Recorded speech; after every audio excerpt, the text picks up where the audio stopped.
हमें हमेशा यही लगता रहता है कि हमारा दुख बहुत बड़ा है और औरों का दुख हमसे कम है। बस इसी के चलते हम दूसरों से अपनी तुलना करते रहते हैं और हमें लोगों से ईर्ष्या होने लगती है।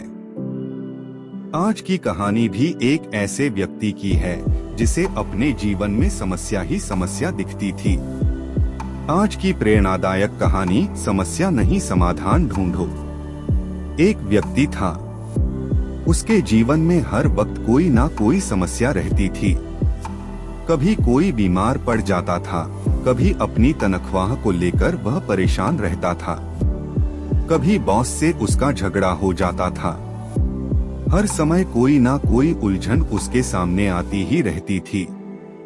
वह हमेशा पूजा पाठ किया करता था और सोचता था, मैं भगवान की इतनी पूजा पाठ करता हूँ, लेकिन फिर क्यों भगवान मेरे जीवन में एक के बाद एक समस्या ही देते रहते हैं। बाकी लोग पूजा पाठ नहीं करते फिर भी मजे में रहते हैं। मुझे लगता है शायद भगवान है ही नहीं। एक दिन उस पर एक भारी समस्या आ गई और उसके हाथ से उसकी नौकरी चली गई। वह घर जाकर भगवान के सामने बैठ गया और उनके सामने हाथ जोड़कर कहने लगा, भगवान, मुझे आपसे बात करनी है। आप आज रात को मेरे सपने में आकर मुझे दर्शन दो।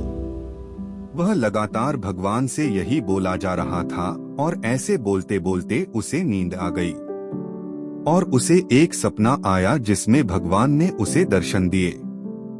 भगवान को देखते ही वह लगातार बोलने लगा, भगवान, मैं पूजा पाठ करता हूँ, इतना आपको मानता हूँ, फिर भी मेरे जीवन में एक के बाद एक समस्या लगी ही रहती है।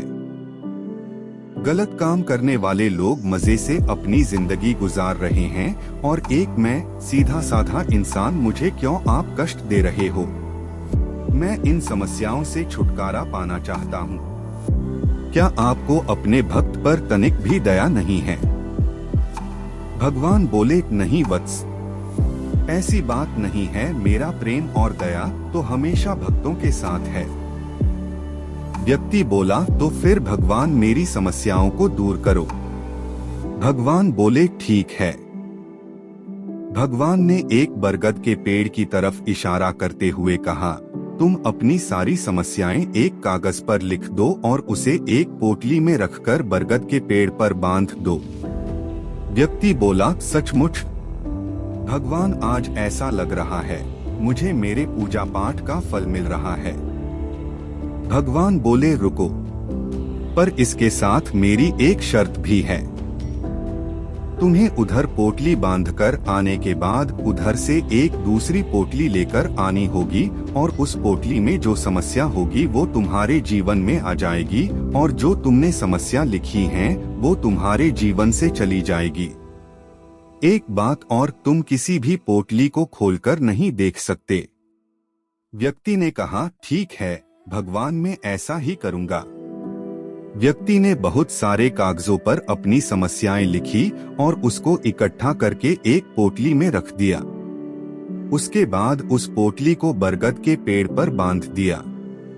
उस पेड़ पर और बहुत सारी पोटली टंगी हुई थी। उसने एक पोटली उठाई, फिर वह सोचने लगा, कहीं इस पोटली में कोई बीमारी तो नहीं लिखी। फिर उसने उस पोटली को छोड़ दिया और दूसरी पोटली उठाई, फिर वह सोचने लगा, कहीं इसमें ऐसा ना लिखा हो कि परिवार में से किसी की मौत हो जाएगी। यह सोचकर उसने वह पोटली भी छोड़ दी। तीसरी पोटली उठाई, फिर वह सोचने लगा, कहीं इसमें ऐसा तो नहीं लिखा कि मुझे मेरा घर बार धन दौलत सब छिन जाएगा। ऐसा सोचते हुए उसने कई पोटली उठाई और झुंझलाकर वह बिना पोटली लिए ही वापस आ गया। भगवान बोले, तुम पोटली लिए बिना ही वापस आ गए। व्यक्ति बोला, मेरी समस्या क्या है वह तो मुझे पता है, लेकिन औरों ने उन पोटलियों में अपनी कौन कौन सी गंभीर समस्याएं लिखी है, उनका तो मुझे तनिक भी नहीं पता। तो कैसे मैं उनमें से कोई भी पोटली चुन लूं? भगवान बोले, तुम तो अपनी समस्याओं को त्यागना चाहते थे। व्यक्ति ने हाथ जोड़ लिए और बोला, भगवान, मैं समझ चुका हूँ, आप मुझे क्या समझाना चाहते हैं। दुनिया में सभी के पास समस्याएं हैं, लेकिन हमें अपनी समस्या ही बड़ी लगती है। मैं अपनी पोटली वापस लेकर आ जाता हूँ। भगवान बोले, यही तो प्रकृति का नियम है। हर मनुष्य को अपनी खुद की समस्याओं से जूझना ही पड़ता है। समस्या है तो समाधान भी है। दोनों एक दूसरे के विपरीत होते हुए भी एक ही है। एक के बिना दूसरे का अस्तित्व नहीं है। इसलिए अपने जीवन की हर समस्या को शांति से सुलझाओ। कभी भी अपनी तुलना किसी से मत करो। जिन लोगों को देखकर तुम्हें लगता है कि वह पाप करते हुए भी आनंद में है, असल में उस आनंद का उतना ही हिस्सा उन्हें दुख के रूप में प्राप्त होगा। यह नियम सब पर लागू है। तुरंत उस व्यक्ति का सपना टूट गया और वह उठकर बैठ गया। उसने भगवान की मूर्ति की तरफ देखा और हाथ जोड़ लिए कहने लगा, आपका बहुत बहुत आभार भगवान। यदि आप मेरे सपने में आकर मुझे नहीं समझाते तो जीवन भर मैं खुद को कष्ट पहुंचाता रहता। अब तो मेरी आस्था आप पर और बढ़ गई है। अब मैं हर समस्या का समाधान शांत चित्त होकर करूंगा, क्योंकि मैं जान गया हूँ यह प्रकृति का नियम है और इस नियम को कोई नहीं तोड़ सकता। इस कहानी से हमें यह शिक्षा मिलती है कि समस्या हमेशा रहेगी, इसलिए हमें उसका समाधान निकालने की आवश्यकता है। असल में सिर्फ समाधान ही हमारे हाथ की बात है। किसी से ईर्ष्या करने से या किसी को नीचा दिखाने से हम अपनी समस्याओं से कभी छुटकारा नहीं पा सकते। भगवान श्री कृष्णा ने भी कहा है कि हमारा अधिकार सिर्फ कर्म पर है, फल पर नहीं। हेलो दोस्तों, उम्मीद है कि आपको ये स्टोरी अच्छी लगी होगी। स्टोरी अच्छी लगी हो तो स्टोरी को लाइक और अपने दोस्तों के साथ शेयर करें।